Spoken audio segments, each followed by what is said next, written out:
ikibi iyo cyatejwe hari abagomba kukirwanya. Rero abo bagomba kukirwanya nibaceceka cya kibi kizakomeza kigiye gute kiganze.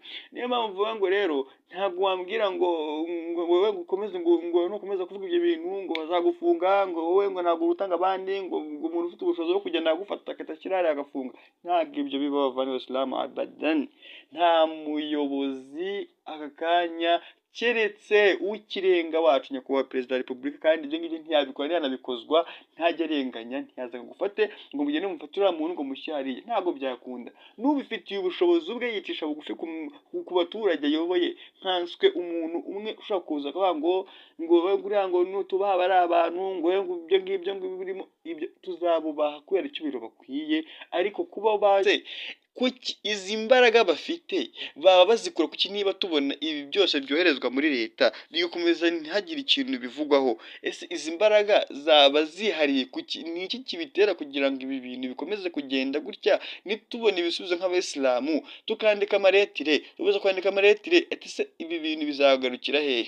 Rero hakaba hari inama yagiye asoza atanga, izi nama zikaba zagize gute, zikaba zagiye zigaragara ko ashobora kuba wenda habaho ko haba hagenzwa cyuho. Nanone tukaba turetse gutora amafuti y'u Rwanda akaba agiye uteganywa wenda n'uwo bashyiraho, hanyuma uwo nguwo akishakira abayoborwa cyangwa se abo azayobora, icyo gihe akaba harimo gukorwa icyo bita audite.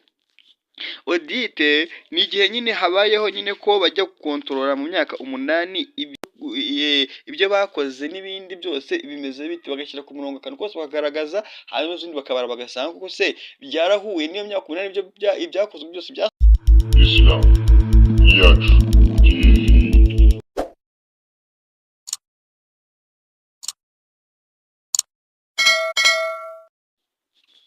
Assalamu alaikum wa rahmatullahi wa barakatuh. Alhamdulillahi rabbil alamin wassalatu wassalamu ala ashrafil anbiya Muhammadin sallallahu alayhi wa sallam wa ala alihi wa sahbihi wa man tabi'ahum bi ihsan ila yawmiddin wa ba'd.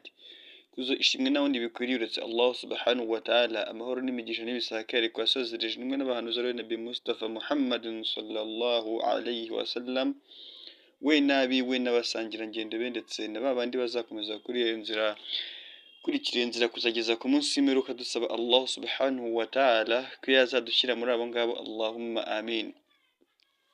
Mukuri uwo Allah subhanahu wa ta'ala yayoboye inzira y'ibyiza nta wamuyobya, kandi na wa wundi wamajije kuyoboka inzira y'urukozasoni agakora ibinyuranyije n'amategeko Rasul sallallahu alaihi wasallam yatuzaniye, ibyo ngibyo azabaca ku ruhande, ariko yirengagiza ko Allah subhanahu wa ta'ala ari shadidul iqab, ni nyir'ibihano bihambaye.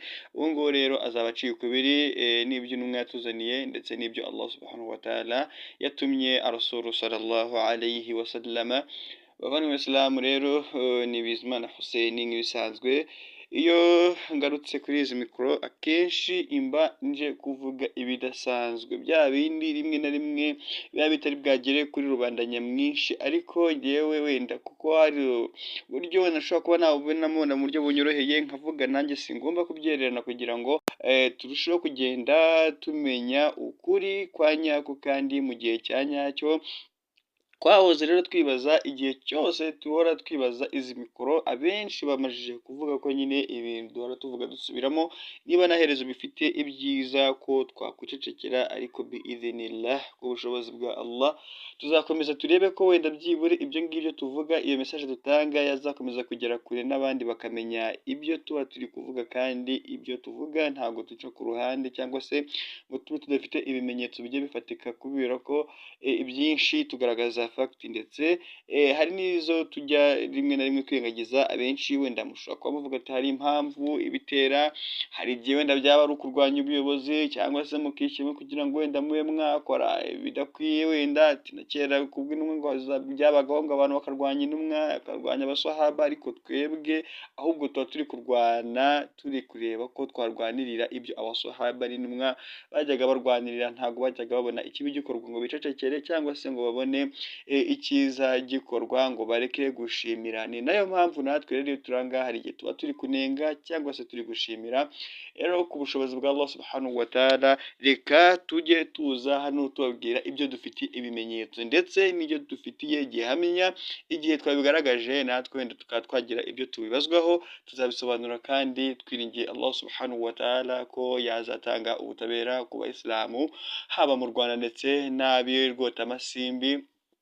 Mu by'ukuri rero ntabwo tuba turi aha ngaha turimo gusenya, ntabwo tuba turi kubaka umuryango w'abayisilamu mu Rwanda mugari, dore yuko iyo tuvuze ku kijyanye n'idini ya Isilamu, idini ya Isilamu ni nini cyane. Iyo umuntu avuze rero mu izina ry'Ubuyisilamu aba avugiye idini y'Ubuyisilamu ku isi hose, uretse ko wenda hashobora kwiyumvamo n'abandi baba bakora ibikorwa bitajyanye n'imico ya Isilamu. Ari nayo mpamvu tuba turi aha ngaha tuvuga, n'igihe cyose bizaba bitarajya ku murongo tuzahora tuvuga ku bushobozi bwa Allah subhanahu wa ta'ala, kereka wenda hagize inzitizi zizamo, ariko ku bushobozi bw'Imana turabizi neza ko ntago ijya ikurizamo abagaragu bayo ibikorwa byabo ngo ibipfushe ubusa. Ni nayo mpamvu rero uyu munsi mushobora kwibaza ngo wenda nje kuba navuga kuki. Uyu munsi biratunganye cyane, nta nubwo nari mfite wenda umwanya wo kuba naza kuri izi mikoro, ariko reka ngire icyo mbibwirira ku bijyanye n'ibyo wenda ngiye kuvuga aka kanya. Muri ino letire imajije gusohoka aka kanya nibwo tuyibonye, ariko yanditswe ku itariki 20 ngo ni umunsi w'ejo. Bigaragara ko rero iyi letire nayo igaragaza ibibazo tugenda tugaragaza buri munsi. Ese koko izi mbaraga aba bantu bafite bagaragaza ko bamajije kuyobora Ubuyisilamu cyangwa se bakambara umwambaro w'Ubuyisilamu bakatuyobora mu buryo natwe ubwacu tutemera, abenshi niyo mpamvu twavuze ngo uzapinga ko abantu benshi tudashaka ubuyobozi buriho azajye mu makaritsiye agenda abaza umuyisilamu, ndetse wenda bazakore n'ubushakashatsi bwimbitse. Leta nayo irahari kugira ngo tureberere. Iyi baruwa rero yandikanywe agahinda gakomeye cyane na bamwe mu bantu baba mu mahanga, cyane cyane abantu banditse ni abantu baba mu Bufaransa. Iyi letire igaragaza ko yandikiwe aho bita Iriyo hariyo abayisilamu, za Amerika hariyo abayisilamu, muri Canada hariyo abayisilamu. Tunasuza abavandimwe bari muri Canada bagaragaza ko ibiganiro byacu babikurikira, ndetse rimwe na rimwe bajya banagira gutya wenda bakaba banatugurira amazi yo kunywa n'ibindi, bakanatuganiriza mu buryo bugiye butandukanye, nubwo wenda rimwe na rimwe dushobora kuba tutabivuga mu biganiro byacu, ariko insha Allah ta'ala Allah yaborohereza aho bari, kandi n'igihe batanze icyo gitekerezo kikatugeraho tukakigenderaho, igihe bagize gutya bakaduhamagara cyangwa se tukavugana inbox bakatuha ubutumwa bwiza n'ibindi byinshi cyane, tuzahora tubashimira insha Allah ta'ala. Rero by'agaciro gakomeye cyane iyo ukoze ibintu nk'ibi ngibi bikagera ku bantu nk'abo ngabo kandi bakwereka yuko babayibonye kandi baba banabikurikiye. Turabashimira, Allah ajya bakomeza atere inkunga ibikorwa byabo, ndetse igihe bakiri hariya nabwo bazahahe, bazaronke, imiryango yabo izamere neza, kandi Allah azakomeza abicaze ku ntebe z'ibyubahiro, dore yuko Allah uwo yamajije guha icyubahiro ngo nawe akimukuraho insha Allah ta'ala. Reka turebe ko twarebera hamwe iyi baruwa yanditswe n'aba bagabo bibereye aho mu mahanga, ndetse hari n'umugereka w'iyo baruwa. Wenda reka turebere hamwe tube twayisoma kugira ngo umuyisilamu ahari ntazagira ngo wenda twe mu Rwanda wenda dufite itiku ngo n'ibindi bagenda batwitirira ko nyine bitazabura, ariko twebwe tuvuga dufite fagiti. Ariko iyo babajijwe ku byo tuvuga ntabwo bajya bagira igisubizo batanga, bitewe n'uko akenshi hari igihe bashobora kuba babaza cyangwa se bashobora kuba wenda babazwa ibibazo byinshi ugasanga babuze n'ibyo bisobanura. Reka turebe twihuse rero tutaza gutinda. Uyu munsi nabwiye ngo ngiyeho cyangwa se iki kiganiro nyikoze bitunganye cyane, kuko nabonaga kiri ngombwa cyane ko ndi bwagikore, bitewe n'uko iyi baruwa yanditswe hakiri kare, aka kanya itugezeho hakiri kare. Reka turebe inshallah ta'ala icyo irimo kuvuga iyi baruwa. Inshallah guma ku murongo, ntuze kuvanaho, ukomeze ukurikire paka tugeze ku musozo wayo. Ntabwo itinda cyane, turagerageza buryo ki bwose turi bwihute inshallah ta'ala biiznillah. Ni Bizimana Hussein, imwe muri kumwe mu biganiro bye bitandukanye, mujye muduha inyunganizi kandi muduhe n'ibitekerezo byiza byubaka. Igihe twaje kuri izi mikoro hari igihe tuba tunakeneye ko mwanaduha komanteri zigiye zitandukanye, kugira ngo turebe ubutaha ibiganiro tuzagenda dukora ko bizagenda birushaho kugenda neza inshallah ta'ala. Nahoze mvuga ngo abavandimwe bari hariya i Rwotamasimbi rwose turabashimira cyane, tubona feedback zanyu, muratwandikira kuri nomero zacu ziri kuri screen zanyu aho ngaho, muratwandikira mukanaduhamagara mukaduha ibitekerezo ndetse n'ubundi bushobozi bwose ugenda busabwa inshallah taala biidhnillah bizagenda bisobanuka gake gakeya, tuzagenda tugera kuri byinshi nk'uko twabyiyemeje. Alhamdulillah, Allah amfashe aze kugorora ururimi rwanjye, aze kumpa imvugo nziza kugira ngo inze gukoresha muri uyu mwandiko ngiye gusoma, umwandiko wanditse neza cyane rwose, ubona ko bashyizeho umukono kandi bagashyiraho na email zabo. Hari ibaruwa imwe twigeze gusoma rimwe, nzayibashyiraho, naragikoze ikiganiro kirahari, ariko iki ngiki kibaye cyihutirwa cyane. Ibaruwa yanditswe n'umusore tutazi aho yaturutse n'aho yavuye, kuko bigaragara yuko atigeze iyo baruwa anayandika kuri nomero ziriho na email ziriho, nta hantu bihuriye n'ibyo uwanditse yasobanuraga.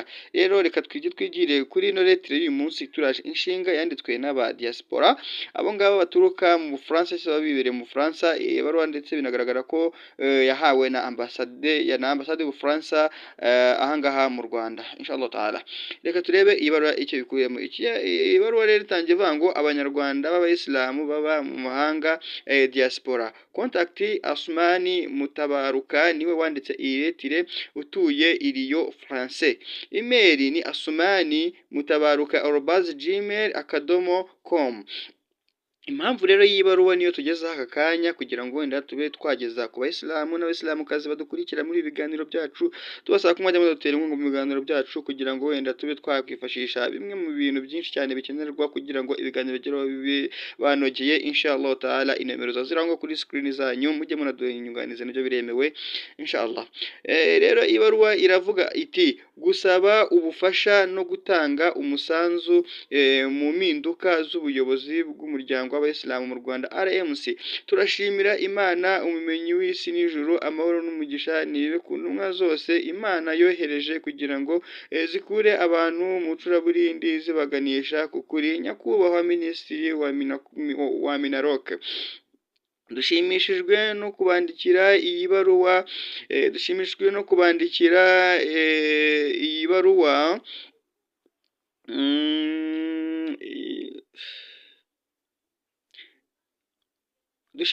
kubandikira iyi baruwa mu kwifatanya n'abayisilamu batuye mu mahanga ndetse n'abatuye mu Rwanda basabye ubufasha mu mpinduka z'ubuyobozi bw'umuryango w'abayisilamu mu Rwanda RMC, binyujijwe mu gikorwa cya petition kimaze iminsi gishyirwaho umukono n'abayisilamu muri rusange. Nyakubahwa, ibinengwa mu bayobozi ba RMC bariho kuri uyu munsi akaba ari nabo bashaka kwisubizaho ubwabo, ntabwo tubigarukaho muri iyi baruwa, ariko mushobora kubibona mu zindi baruwa zandikiwe inzego z'igihugu, harimo n'urwego rwa RGB. Urugero rumwe turarubashirira mu mugereka. Nyakubahwa, abayisilamu bari muri diaspora ndetse n'abari mu Rwanda, turongera kubasaba tubinginga ko mwadufasha tugafatirana ibi bihe by'amatora y'ubuyobozi bw'umuryango w'abayisilamu mu Rwanda, dore impamvu zitumye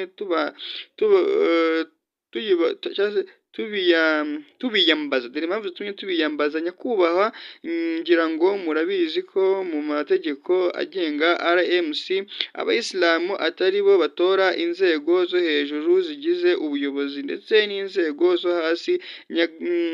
Byagaragaye ko mu by'ukuri atari amatora akorwa, ahubwo ari byo twakwita gushyiraho destination. Ibyo ntibyagateje ikibazo mu gihe hariho ubuyobozi bwiza. Ikibabaje ni uko ubu ari byo byabaye intandaro ku bayobozi bacyuye igihe gufata ingwate gufata ingwate umuryango w'abayisilamu mu Rwanda ndetse n'abayisilamu muri rusange. Mu nama yabaye tariki ya 11 z'ukwa gatanu 2024 yemeza urutonde rw'abakandida mu myanya y'abayobozi mu nzego zose zo hejuru yagaragaye cyangwa se yarangiye ba bandi bariho uyu munsi aribo nabo bisubijeho nk'abakandida. Ni kuki hatatangajwe uburyo ki abakandida bahiswemo hakurikijwe iki? Niba byaragaragaye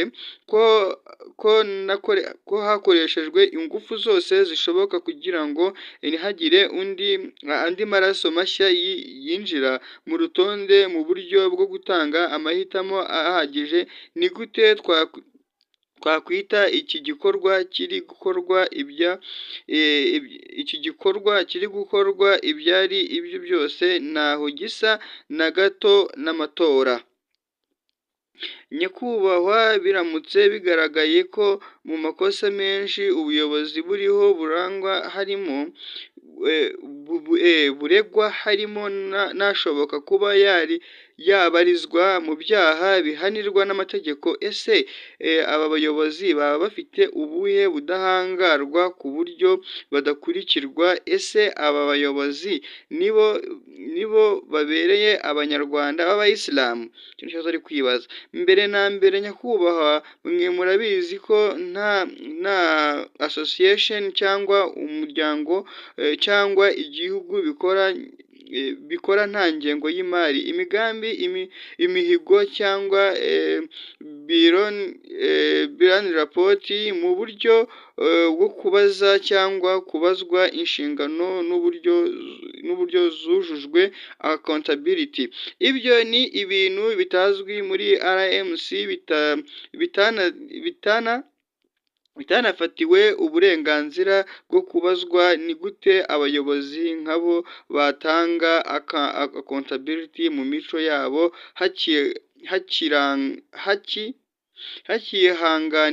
hakihanganirwa ko bakomeza kuyobora nubwo waba ari umuryango muri iki gihugu cy'u Rwanda? Nyakubahwa, niba ari ngombwa ko iyo ubuyobozi bugiyeyo bugomba kubahwa kandi ntibwigomekweho, nibirangira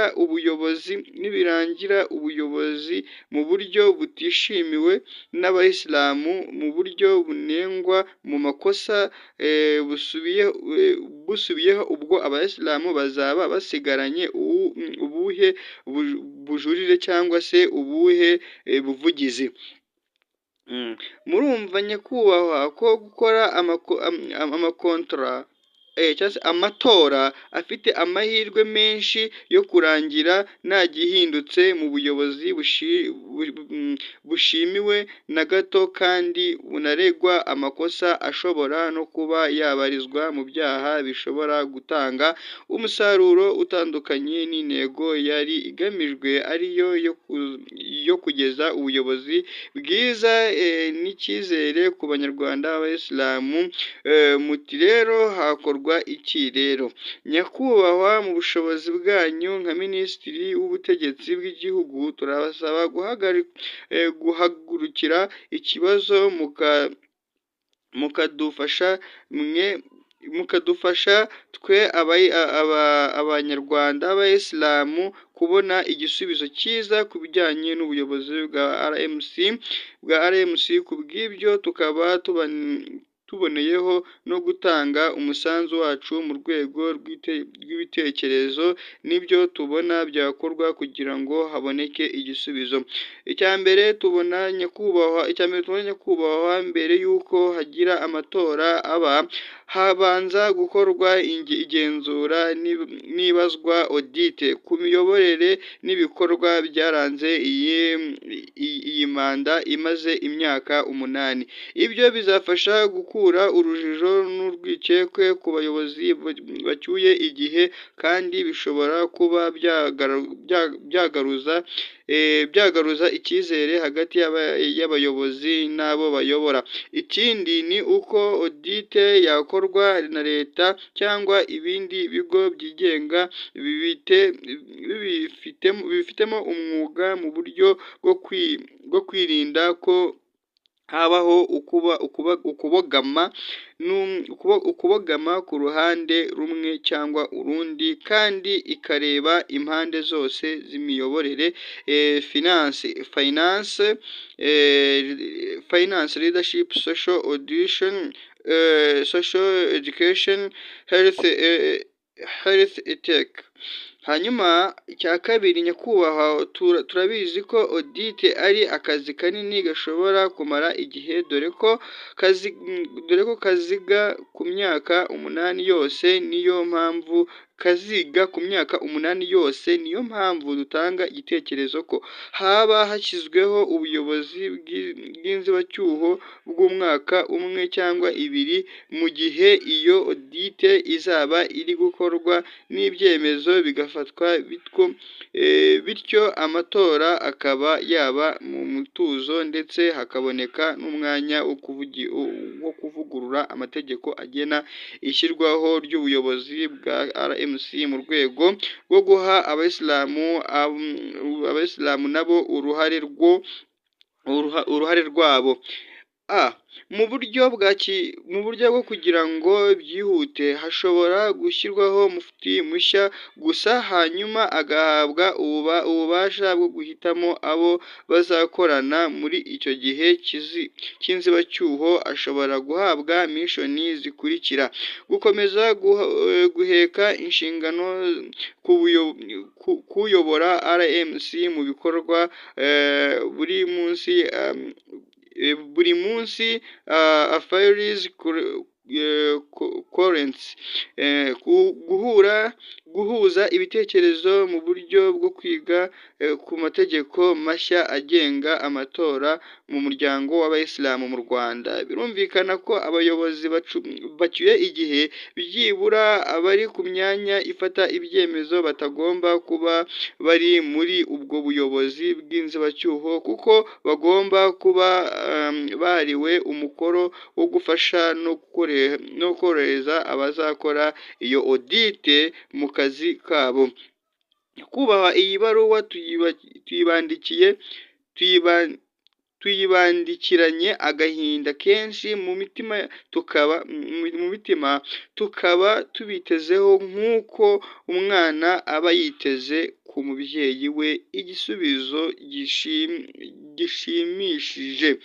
Murakoze, amahoro y'Imana abane namwe. Bikorewe i Lyon, France, tariki ya 20 z'ukwa gatanu 2024. Yoherejwe Nyakubahwa Hon Musabyimana Jean Claude, Minisitiri w'Ubutegetsi bw'Igihugu. Bimenyeshejwe RGB Rwanda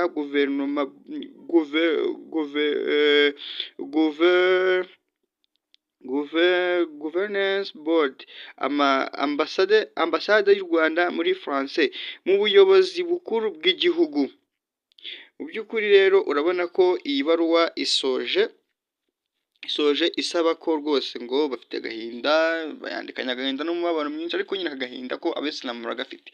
Uko byagenda kose rero, ibi ngibi twahoze tubisubiramo tukabivuga, ariko bamwe bagenda wenda bamenya ukuri aho guherereye. Rero niyo mpamvu turimo turavuga tuti se koko ibi ngibi tujye duhora tubisubiramo. Dore lettre zimajije kwandikwa.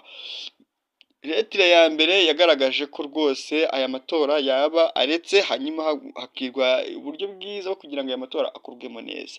Amatora aba amatora turandika, bamwe bandikanye kuba Perezida wa Repubulika, abandi bandikira RGB, abandi bandikira. Ese koko aribaza nawe uyu wanditse iyi baruwa muri iki Kinyarwanda yakoresheje rwose nta nubwo ari ururimi rundi, ni Ikinyarwanda yakoresheje. Aravuga ati se kuki izi mbaraga bafite baba bazikura kuki niba tubona ibi byose byoherezwa muri leta bigakomeza ntihagire ikintu bivugwaho? Ese izi mbaraga zaba zihariye kuki? Ni iki kibitera kugira ngo ibi bintu bikomeze kugenda gutya nitubona ibisubizo nk'abayisilamu tukandika amaretire, tubuze kwandika amaretire, ati se ibi bintu bizagarukira hehe?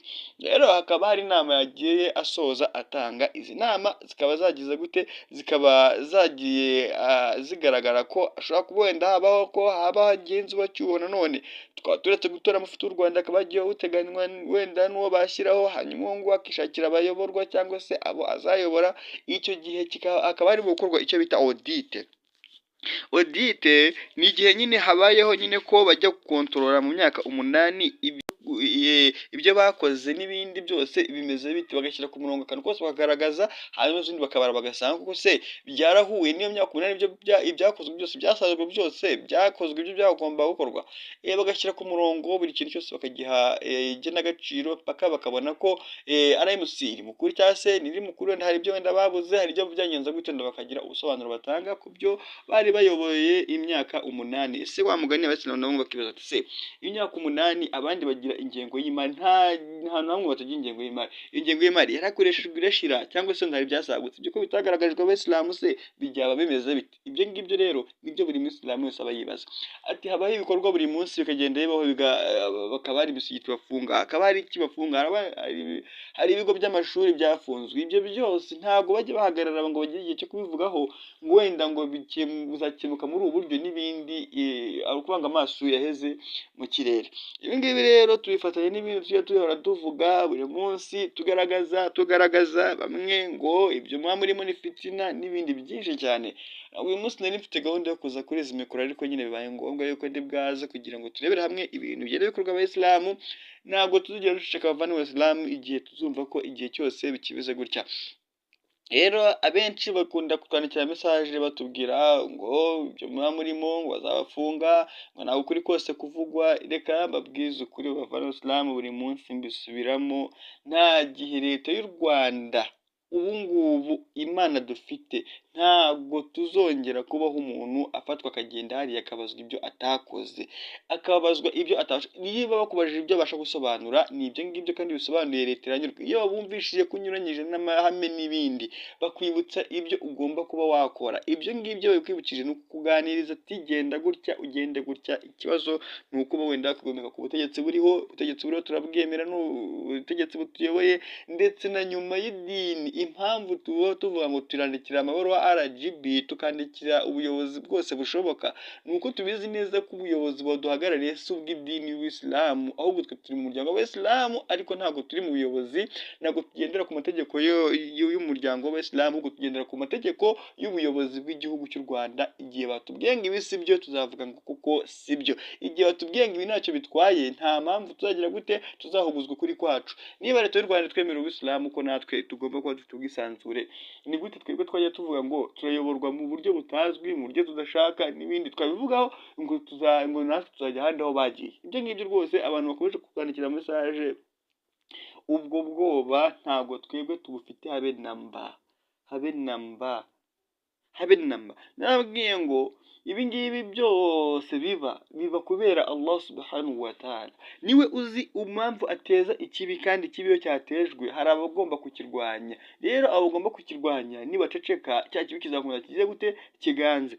Niyo mpamvu mvuga ngo rero ntabwo wambwira ngo wowe ukomeze ngo nukomeza kuvuga ibyo bintu ngo bazagufunga, ngo wowe ngo ntabwo urutanga abandi, ngo umuntu ufite ubushobozi bwo kugenda agufata akatashyirari agafunga. Ntabwo ibyo biba bavana Islam abadan. Nta muyobozi aka kanya keretse ukirenga wacu nyakubahwa perezida wa repubulika, kandi ibyo ngibyo ntiyabikora, ntiyanabikozwa, ntajya arenganya, ntiyaza gufate ngo mugende mufatira muntu ngo mushyariye, ntabwo byakunda. N'ubifitiye ubushobozi ubwe yicisha bugufi ku baturage ayoboye, nkanswe umuntu umwe ushaka kuza akavuga ngo guriya ngo nutubaha bari abantu ngo ibyo ngibyo ngo birimo ibyo, tuzabubaha kubera icyubahiro bakwiye, ariko kuba icyo cyubahiro bagikwiye n'abanyarwanda bakwiye icyubahiro cyabo. Nta kuntu umuntu umwe ashobora kuba impamvu yo kugira kugira ngo abantu barenga 1000 cyangwa se 1000 ngo bagire gutya birirwa barira mu marira n'ibindi byose. Ibi ngibi tubibonera hehe abayisilamu? Ibi tubibonera muri feedback tujya tubona, za message tujya tubona, abatwandikira kutubwira ngo ibi bintu nibyo ariko nyine ngo kubivuga ni ikibazo. Tuzabivuga paka hasbuniyallahu wa ni'mal wakil. Twebwe ntabwo wambwira ngo igihe Allah adukizeho inemaze, igihe Allah kiduhaye ibiganza bye akadushyira mu maboko, tuzavuga ukuri kabone nubwo twakuzira. Ibi ngibi rero ntabwo twe tujya tubigenderaho ngo twumve ngo umuntu ngo yavuze ngo uyu munsi ngo yakwandikiye inomero zacu tuzihoza aho ngaho kuri screen za tablet. Dore ngizo izo nomero, ujye uduha igitekerezo utubwire uko ubyumva. Numva ko ufite inkuru idasanzwe wageza ku Bisilamu kandi bakaba bayumva bakayakira, uzaduhamagare tuzabikora kubera Allah subhanahu wa ta'ala. Tuzaza tuganire iyo nkuru yawe tuzageza aho igomba kuba yagera. Ibi ngibi rero byo kumbwira ngo ibintu ngo burimo ngo ayo macano ngo mwashinze, ibi tuzabikora paka igihe dufite amahirwe ya Rwanda, amahirwe dukoresha imbuga nkoranyambaga zitandukanye. Wavuga YouTube, wavuga WhatsApp, wavuga Facebook, Instagram, wavuga Twitter, hose n'ahantu tujya tukahaganira nk'abayisilamu. Ntabwo wabuze uburenganzira abayisilamu kugeza kuri rwego rwo kwabwira ngo na telefoni muyifunge mutuzongera gukoresha imbuga nkoranyambaga. Tuzazikoresha, gusa ikintu cyonyine nzi nuko icyo gihe tuzaba duhura turi kuganira n'abayisilamu. Nk'ubu ngubu tuganira n'abayisilamu bari hehe, Canada, bari za Amerika, bari za France n'ahandi henshi cyane, kuko dufite ayo mahirwe yo kuba dufite ijwi ryumvikana ku isi hose. Ayo mahirwe rero tugomba kugeza umusaruro tubabwira ngo ibikorerwa mu gihugu cyanyu ni ibi ngibi. Mu muryango w'Abisilamu mu Rwanda byifashe gutya, ibyo ngibyo nitubizira hasbuniyallahu wa ni'mal wakil. Ibyo ngibyo rero ntabwo wambwira ngo uyu munsi ngo urabyutse ngo uraje ngo uranyandikiye ngo urambwiye ngo ibintu ngo musigeho. Ntabwo twiye tugisha inama abantu kugira ngo tujye kuba twashyira ukuri hanze, ahubwo twebwe kuba ko mazina ya Allah subhanahu wa ta'ala harimo ijambo asitir. Turabizi neza ko hari aho tubasitira, hari iyo tutavuga, hari iyo tuzaga kuri izi mikoro niba ngombwa tubona yuko noneho badushotoye cyane, kuko aka kanya ubu ngubu turimo kwibutsa inshingano bashinzwe kugira ngo bagire gute, kugira ngo bagende neza, bazubahirize, babigendemo neza. Igihe byabaye ngombwa dufite ibimenyetso byinshi turacyarimo bijyanye ngo asitira, kuko turabizi neza izi mikoro tuba turiho zumvwa isi yose, zumvwa n'umuyisilamu n'utari umuyisilamu. Igihe rero yumvishije iby'abayisilamu bimwe bidakwiye, hari igihe rimwe na rimwe binasubiza hasi idini yacu y'ubuyisilamu. Rero impamvu tujya tuvuga ibikwiye kugira ngo wenda tutiteza na rubanda, si uko bidahari, birahari byinshi. Dufite amafoto, dufite amavideo recorder.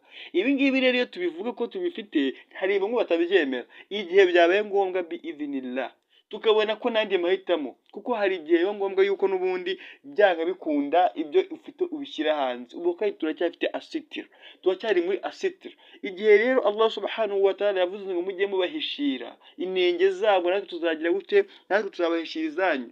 Turacyari mu guhishira, uyu munsi turacyari mu guhishira abayisilamu. Ibyo mubona nta gatonyanga mu nyanja, ibyo tuvuga ni 3% nibyo tuvuga. Hagize gutya hakaboneka impamvu ituma tuvuga ibyo 97 n'ibice ku ijana. Ibyo ngibyo byose bigiye hanze n'Abisilamu mwese mwahita mwumirwa, ntabwo mwajya wenda mwumva tuvuga hano tukisararanga, ariko noneho mubonye ibiri indani imbere bya bindi nawe ushobora kuba ati inna lillahi wa inna ilaihi rajiun, wahita wumirwa, kuko akanya ari ibimenyetso biba bihari bibitse. Ariko tuvuga ati isaha n'isaha igihe bazashaka ko tubikira hanze bizajya hanze avanye Islam. Rero niyo mpamvu bivuga ngo mu mazina ya Allah harimo asitir. Allah aracyafite agatambaro akinzeho. Rero niyo mpamvu tuvuga ati ibi bintu birangira hakiri kare. Leta tuyandikira buri munsi kugira ngo irebe ko ibyo bibazo kuko tugaragaza niba atari ukuri. Niba ari ukuri koko Abayisilamu barenganurwe, niba atari ukuri Abayisilamu baduhe icyizere cy'uko byonyine wenda ko agahinda twe dufite wenda n'umubabaro dufite, baduhe impamvu baduhe audit wa mugani, baduhe audit igaragaza ibi byose tugenda tuvuga kuko niba bafite ukuri kwabyo bitugaragariza ati dore nuko bigenda, dore nuko bimeze, dore nuko bimeze, batwereke uko bimeze kose. Ibi rero iyo tubivuga gutya nta kindi tuba dushaka, si fitinu, ntago ari fitinu, igihe byose tubivuga si ishyari, ntago ari urwango, nta bindi biba tuba tugambiriye, ni ukugira ngo umuyisilamu akanya ahantu hose yicaye avuga ati abantu batuyoboye, abantu batuyoboye, abantu batuyoboye ubundi gute.